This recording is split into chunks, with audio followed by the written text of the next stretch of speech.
Hey everybody, this is Chelsea Schaefer. And Caitlin Gustov. And this is The Score, the official podcast of the sport of team roping. This is the Team Roping Journal's semi-weekly podcast highlighting the team roping industry's top talents and influencers through stories that inspire and connect ropers. We sit down with ropers from the professional ranks as well as industry icons and producers to delve into topics that make the team roping world tick. This is season 2. It will feature even deeper interviews, storytelling, and issue-based coverage, and we are so excited you're here.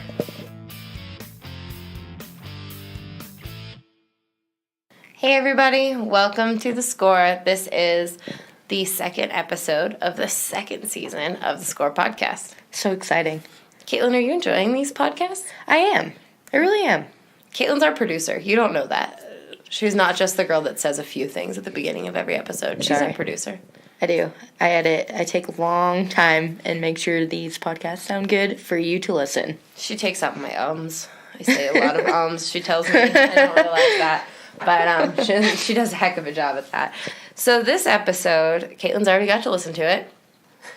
This episode is a different one because we don't just talk about team roping. And we get a chance to talk to Cesar Cruz, who is our guest, a 9-time NFR qualifier. He roped with all the greats in his career. He's so far from done. This year he's roping with Garrett Rogers, a 2-time NFR header.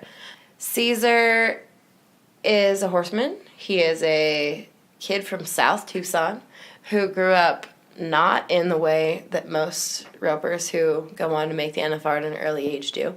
He kind of came from the school of hard knocks. He made it the hard way, and I'm so appreciative of him sharing that story with us. I said it on the short score earlier in the week, but when guys speak their truth, it gives people maybe that come from the backgrounds that they also come from a little bit more ability to understand the path to success from a really different background because there's been a lot of obstacles in people's paths, and I know Derek was the same way. If you go back to season 1 and listen to our episode with Derek Begay, Derek talks about how he grew up and how he overcame obstacles.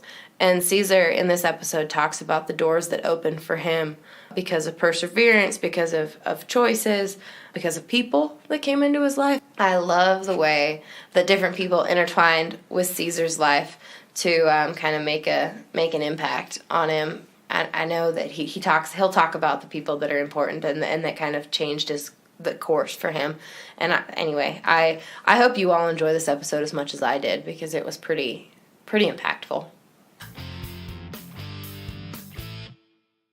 Hi, Cesar. Good morning. Good morning. How's it going today? Oh, it's a little snowy here in Very snowy. Beautiful Denver, Colorado in a blizzard. But I'm so glad that you want to talk about this. We were just talking about it before we started recording, that there aren't a ton of guys that I can trust to be as open as I can trust you to be. So. Yeah, I've seen a lot of stuff. Just kind of, especially the younger generation of people and people that are into this kind of stuff.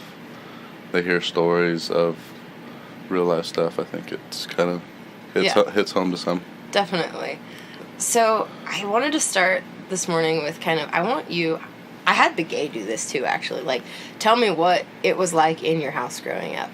And where, give me a description of your neighborhood when you were 4, 5, 6, your boy's age, and what life was like. Well, when I was a little kid, growing up when I was, 4, 5, and 6, grew up in a trailer house, but we lived on 4.5 acres right next to my grandparents. And my mom and dad worked a lot, and my grandparents pretty much raised us. My mother and father had a few issues, and they ended up getting divorced. And kind of hung out with my grandparents a lot. Like, my grandpa's my hero. He's like a John Wayne figure to me. So anything he said kind of went, So when my parents got divorced, I chose to kind of, my grandpa was my dad. Mm-hmm. So I even call him Dad. So, but he helped me out a lot, and the reason I'm a cowboy and stuff, and kind of want to rope and pursue the cowboy lifestyle was because of him. When he went to World War II and he come home, and he was a cowboy. He was raised on a ranch, and he actually got his turtle card and was a pro rodeo member. Back then it was turtle days, and so he would tell me stories of riding a bunch of broncs and training horses with his dad and just having a good time, and the funny thing is, after the war, he got a job. He was an electrician and worked real hard, and he bought this nice little 4.5 acres in South Tucson, and there wasn't nothing really around us. And eventually, there was an airport. We lived right next to an airport, and then there was a bar next door. Across the street were trailer park, pretty big trailer park, and then apartment complexes kind of all around us. A few homes right next to where our arena was at, but it was pretty much the town grew around us, and a lot of violence. The cowboy lifestyle was deep in my roots and wanted to be, like I said, like my grandpa. But when I would go to school, I went to a big 5A school, and there was a lot of drugs, a lot of gangs. I got to see a lot of stuff growing up that way. That was more where I grew up the most. I had to grow up fast in high school because, there was bullies, there was all kinds of stuff. But I got a funny story about it's not a funny story, but I look back on it now, and it's just crazy. I remember going to school one day, and I missed quite a bit of school because I was a rodeo kid, so I got a lot of help from the smart kids, and the smart kids were my buddies. I hung out with them. I had kind of a wide variety of friends. I hung out with the jocks, I hung out with everybody, but the nerds, I kind of had a soft spot for the nerds because I needed those guys to get me through school. Maybe that's why we're friends. So this Eric kid, he was a good kid, but his parents didn't have a whole lot of money, and he grew up in a trailer park, and kind of his growing up wasn't the best, and he got picked on a lot because he was a little guy, and I remember going to school one day, and they had security guards and they had cops patrolling the campus all the time, like there was, like I said, a lot of gang activity, and so Eric was getting bullied a lot, and he was tired of getting bullied. And so one day I see him, but he really doesn't say hi to me. He just kind of walks right by me, and I'm kind of on my way to class, so I'm kind of bebopping behind him just a little bit, about 10 feet, 15 feet behind him.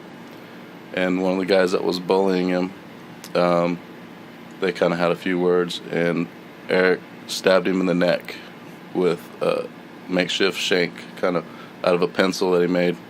Stabbed him in the neck, and pretty chaotic. There was quite a bit of blood, screaming, stuff like that. Just missed the jugular vein just by a little bit, or else he would have killed the kid. Mm-hmm. But Eric took off, run off. Everybody, like I said, was pretty chaotic. I went to my first classroom, was Spanish class, and while I was in there, the SWAT team was called, and these guys are all geared up, semi-automatic weapons, they're all suited up. They're looking for Eric, and couldn't find him in the school. They had the helicopters flying over the school. They ended up finding him off campus a little bit.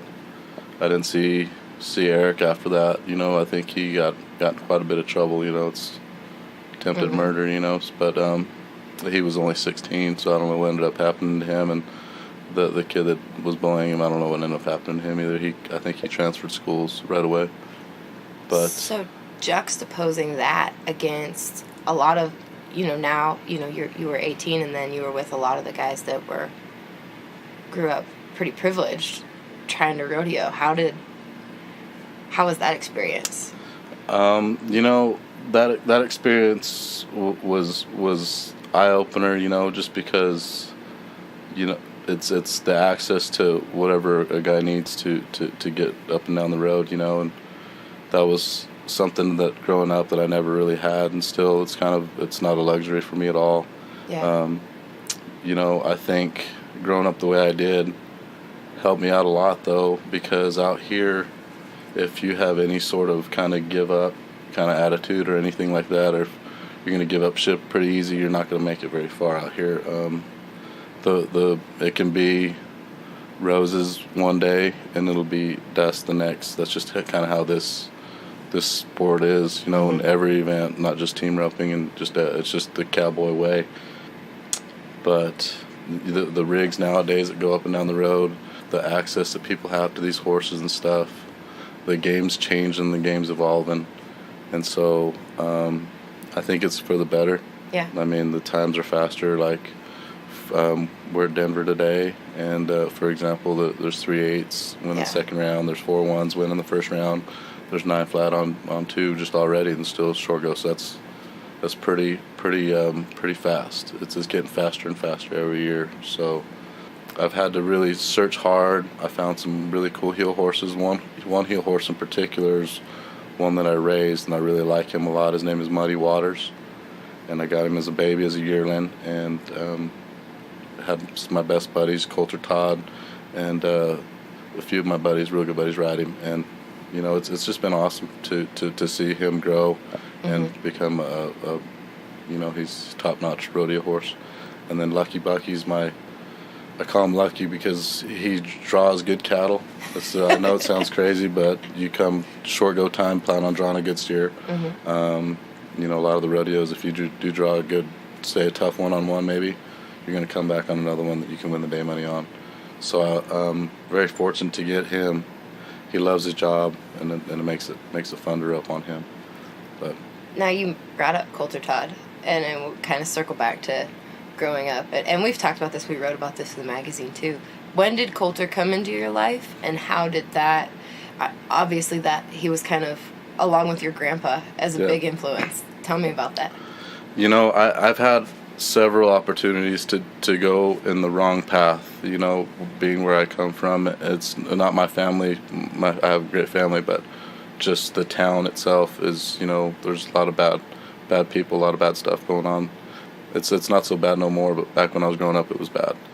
And so going to Coulter's house, I could stay. I was 30 miles of dirt road up in the mountains cowboying. So I've always had something with horses. I've always, you know, like they're in my dreams, you know, running horses, and I don't know, it's just something about a horse just gets to me. But getting to be with Coulter and breaking horses and riding horses, and just I've never been around anybody that liked to rope as much as I did, and he liked to rope every bit as much, maybe even more. You know, like I really liked to rope, and so every chance I got, because there was so much trouble to be had, I in school, the kids at school were always wanting me to get in trouble and kind of find, you know, ways to get in trouble. I'd go to Coulter's, and I felt like he was a real genuine friend and looking out for me and trying to, you know, for the better, make me a better person. So I really enjoyed going to his place and hanging out with him. Yeah. Best friend, lifelong best friend for sure. And, you know, my grandpa really liked Coulter a lot too, so I think that's kind of, man, just my grandfather is, you know, he was a World War II veteran. The stuff that he had to endure, and still, it was his dream for his kids and his grandkids to be pro rodeo cowboys. And so I'm just glad that I'm kind of making him happy. Live, you know. Yeah. I see him all the time. He smiles and gives you a big hug. 93 years old, and I was gonna say, how old is he? Still ropes, and he does. He can't really ride no more. He gets pretty sore, but the last year he roped, he was 90 years old. It was 90. They had a big birthday party for him, and he roped, and yeah. So just want to be like my grandpa, you know. What kind of horseman was he? What were some of his theories on horses? It still sticks with me too. He says, you know, if he see me getting after my horse or upset with my horse, he says, you got to be smarter than the horse, son. And I said, what do you mean by that? Well, if your horse is not doing what you want right then, you need to spend more time with him. And he was all about spending time with your horse. If you're having a problem in the rope and pin, you need to take him outside and ride him and spend more time, you know, the basic stuff, getting him calm and relaxed. And, you know, he didn't really know a whole lot about getting horses like reining broke and all that stuff. but his horses were broke. You know, they knew the pattern. They could, you know, spin. Like his style was more of a vaquero style.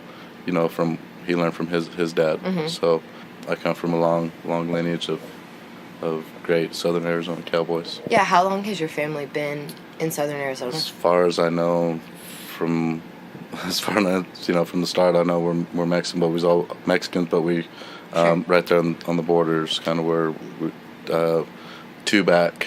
I don't know if you know where that's. That's just kind of north of the border, probably 40 miles or so.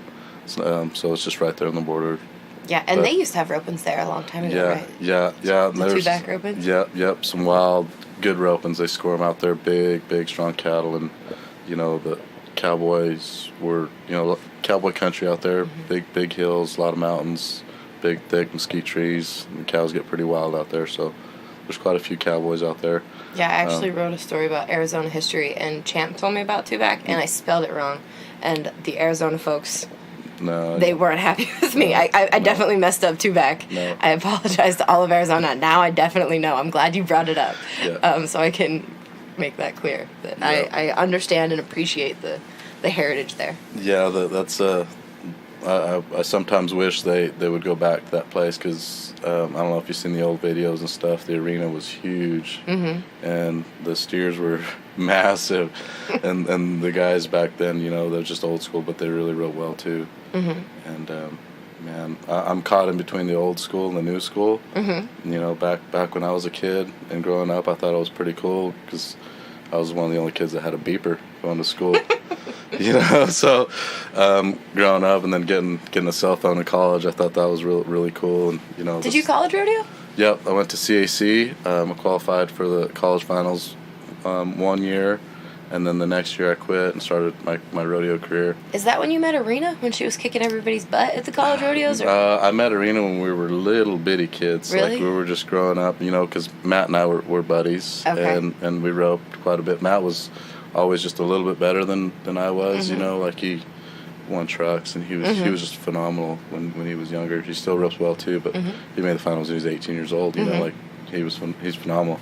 So I was always kind of looking up to him kind of every chance I got going and practicing, and you know, Arena's beautiful, you know, so getting to rope with her and kind of like got to be really good friends. And so you roped with her before you dated her? Oh yeah. I don't know this history. It was awesome actually going to Montana and stuff in the summertime. I met a buddy from Idaho, and I ended up going rodeoing out there and jackpotting with Arena and Bobby. Those are my 15 partners, and we killed them all the time. I either won with Bobby or Arena, so I made a good living jackpotting out there. And for those who don't know, we're talking Bobby Tryon. Now Bobby Tryon. Bobby Tryon, yes. And people don't know, she's got a lot of game. Yeah. She can really rope too. I've seen her ride Dube before. Yeah, she makes, Yes.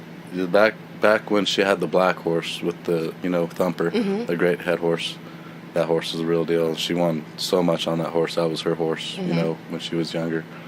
And Arena had a sharp little head horse, a little sorrel horse that could really fly, really run. And we won some open ropings together. That's why they raised her to a 7. She was a 7 at one point. Really? Because they justified it. It's because we won some open ropings in Montana and won incentives and stuff too. You know, there was 15 incentive back then. So yeah, we did real well, and just she's my buddy. You know, we kind of were friends, and you know, and ended up falling in love with her, and we got 3 beautiful boys now, and been married for 10 years. And your wife is an angel. Yeah, she's awesome. She's awesome. She really is. You know, the boys are pretty wild, and they're hard on their mom, but they're mama's boys for sure. They love her, and you know, when they get older, it's gonna be funny how they're gonna really follow and kind of make sure they're keeping mama happy, which is good. That's awesome. I'm a mama's boy, so I'm perfectly fine with that. That's awesome. Has she been roping at all lately? No, we just bought a new place in Casa Grande. You did? Yep. We got a beautiful place out there, 5 acres, and a beautiful house, but there's nothing on it. So we're building an arena, we're building stalls, we're building everything. So I didn't know it was going to take that long. You know, I thought, shoot, when I got back home from rodeo, no big deal. We're just going to put some pipe up. Are you welding it yourself? No, I got some buddies helping me, but you know, that gets expensive. So Yeah. I thought I'm just going to do it myself, and realized that's why them guys charge so much, is because to do a good job it takes a lot of time. Yeah, Tori and I are coming down next month. I'll have him bring a truck. Don't bring the whole rig. You guys got a spot over there to hang out. Sounds good. But yeah, it's just I'm looking forward to the future, and it's a good area. I live a little closer to the roping action in Arizona, so in the wintertime, Arizona's so many ropers out there. It's unbelievable. It's just crazy to go to Wickenburg and Scottsdale and Cave Creek and even Casa Grande and see all the horse trailers and people pulling, and there's not just team ropers. There's reiners, cutters. There's barrel racers. It's just kind of wintertime spot to be, I guess. The wintertime is Arizona. Guys, this episode is brought to you by U.S. Rider. Caitlin, how does my husband handle it when I run a truck out of fuel? Not very well. Not very well. And when I do run our truck out of fuel on I-25, I remind him, and it's no big deal, we have U.S. Rider. And he's not nearly as impressed with that as I am. But either way, U.S. Rider does come and save us on the side of the highway. My husband has run out of fuel. You've heard that commercial before. He's done it.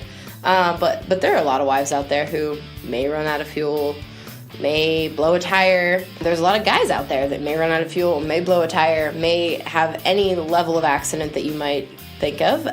And U.S. Rider is so handy. It is the roadside assistance program of the equine industry. They've been our sponsor since the beginning of the Score podcast, and we so appreciate them. And because of that, you've got a new promo code for 2019 so that you can get 2 free months of U.S. Rider service if you mention promo code TRJ19. That is promo code TRJ19. All you've got to do is go to usrider.org. When you sign up, you log in to join or renew. You enter in TRJ19. That's your promo code. You get 2 free months of towing, repairs, battery assistance, anything you need, flat tires, lockout service, fuel, oil, or water delivery. And you get enrolled in the Winner's Circle Advantage benefits and discounts. With that code, TRJ19, you get 2 free months of it. usrider.org. Now, you're just talking about buying this new place. And we talked about horses earlier. I feel like there's a couple things I want to ask you about this. You've had so many great horses who have helped you build this life and this career that you have, that rodeo's given you so far from South Tucson, as far as the demographics and everything are way different than they were in South Tucson. But at the same time, you've had to sell and part with a lot of these great horses to get by time to time.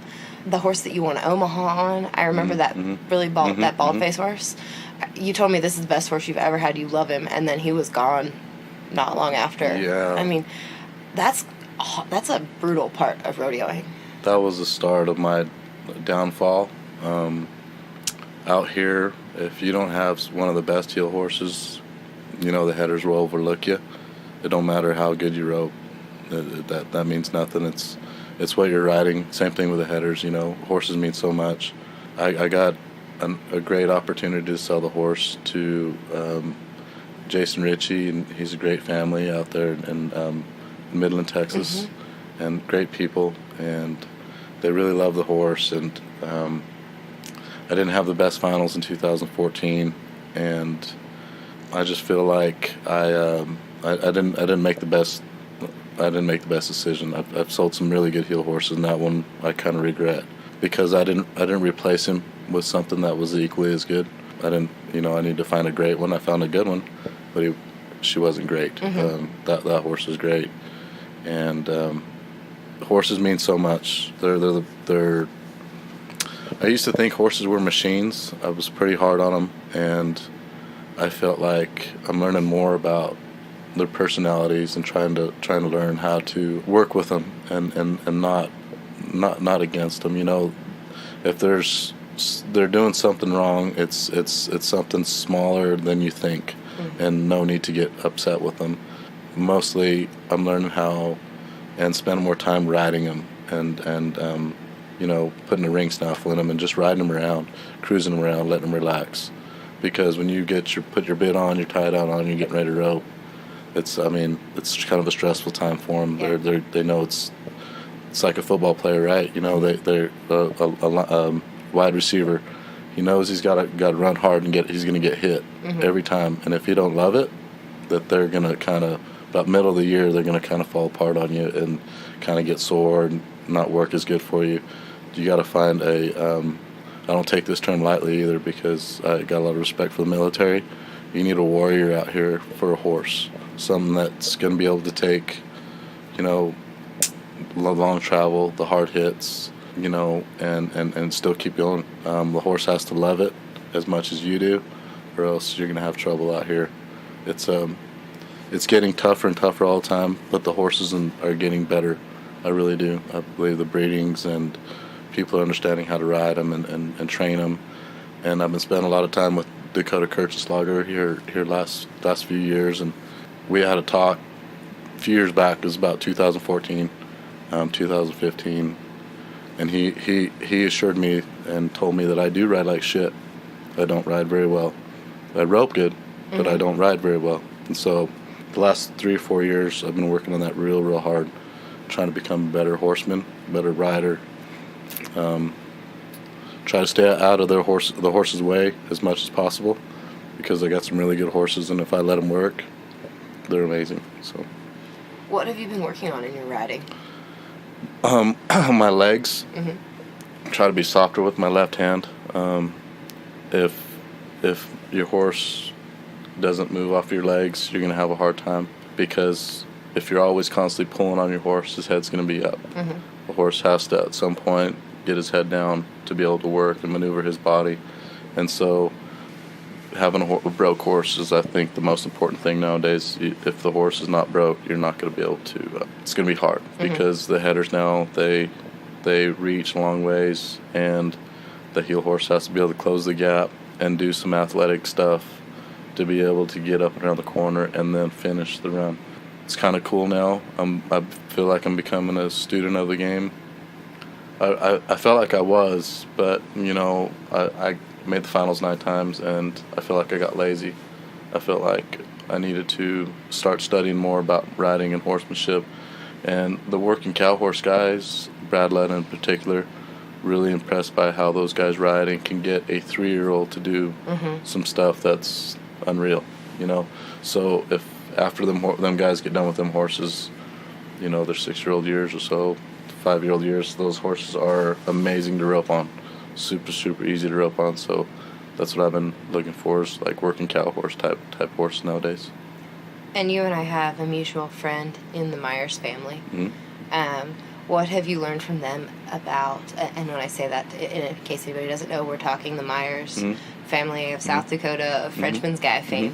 What have you learned from them about horses? Well, spending some time with Mr. Bill and Miss Deb, and Billy's a really good friend. They understand horses like it's a science. They know how to breed a stud to a mare and get a finished product that's going to be as successful. Anything you want it to do, you want it to be I mean, they're so fast they can be, you know, they're so fast they can be racehorses if they really want to, but they got them built perfect to do what we need to do, as far as, you know, the barrel racers love the horses because they got some size, speed, they got brains. The heel horses, their size of horses are more for the head horses, because as fast as they can run, as athletic as they are, as strong as they are, they make really good head horses. I got a little mare over there right now, one of my favorite heel horses that I've had. She's beautiful. Her name is Annie Oakley, and we got getting some smooth guy colts out of her, and I'm looking forward to the future. The next 4 or 5 years are going to be really exciting for me, just to see getting to spend time with Mr. Bill and crossing the right horses. It's just I'm just excited. Yeah, and Annie, I'm not sure when we're going to release this episode of the podcast, but our March issue, Annie has a big role in it, as we've got a story on the top mares of all time, the greatest mares of all time, and Annie Oakley is undoubtedly, we couldn't write that story without her. And so if anybody hasn't read the magazine yet, tell me about Annie. And she came through your Uncle George? So Annie Oakley's a funny story. She, my friend, really good friend, and really great horse trainer that trains all of my Uncle George's young horses. His name is Rick DeHakis. He actually sells a lot of barrel horses, too, because he's really handy at getting them started the right way. Mm-hmm. He bought Annie at a horse sale. She was a cute little thing. I think he got her for about $2,500, which is pretty good for a yearling, and brought her home. Got her going. She never bucked. She was a little flighty, but real easy to start, real kind. And it wasn't but maybe, I think Rick spent about 60 days with her, getting her really going. And when George started roping on her real slow, the donkeys, real slow steers, he told me about this mare. And he said, if you ever come across some money, I think you should buy this horse. I come home, I rode her a few times and fell in love with her. She could run like, she was so fast. I've only rode a few horses that can run like that. And she was super, super easy to, like I said, just rope on for me. When she was 4 years old, her 4-year-old year, she was 3, we roped on her a little bit. 4-year-old year, I jackpot on her and won jackpots, the Lasso del Sol roping, the Arizona Championships. I won that. Back then they had a little Laughlin roping, Bullhead City roping.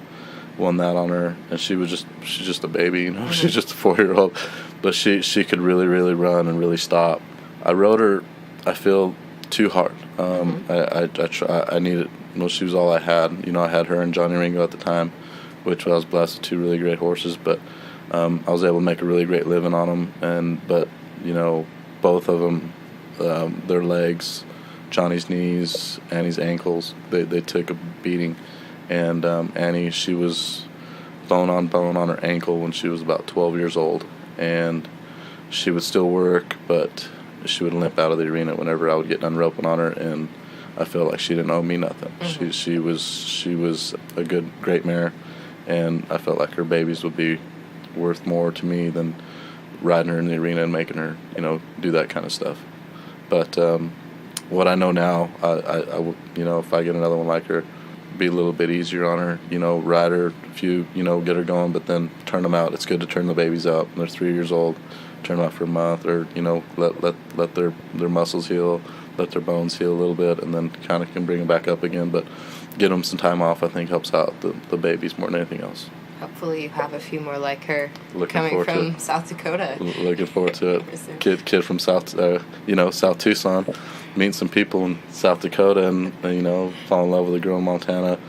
I feel like I'm very blessed. The God's had a plan for me, and sometimes even though I don't seem like I take the right path, he's always there for me and makes me go follow the right path no matter what. So.